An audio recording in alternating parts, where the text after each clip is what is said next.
As promised, now we're going to talk about proactive moderation. This is moderation that doesn't happen as a reaction to something. This is moderation that doesn't happen in reaction to a specific situation within your community, but works to create a specific culture so your community members don't run into these situations as often in the first place. Creating strong guidelines is your first defense to proactive moderation, and be sure to enforce them and lead by example.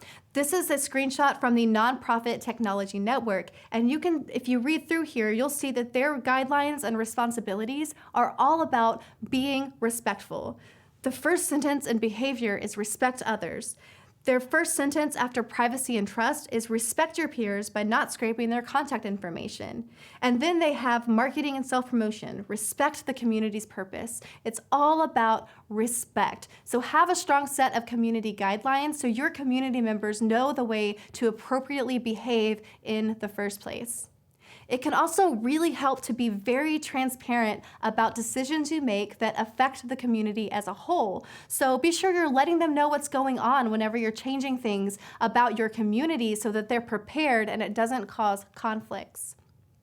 Managing social density is also a great way to proactively moderate because you want your members to get the most value out of the community that they can, which can't happen if the social density is too low and people just aren't active enough to keep the momentum going, or if it's too high and people don't understand how they can best contribute because there's so many conversations happening at once.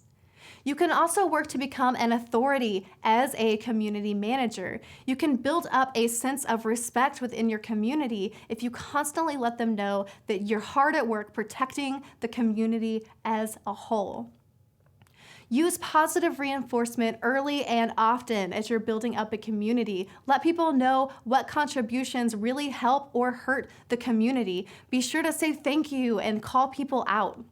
It can also be really helpful to have a plan in place ahead of time. It's also critical to have a plan in place, especially when situations arise in your community that can lead to brand risk. So we're going to spend the next couple of videos going over some processes you can incorporate in your company to deal with that situation.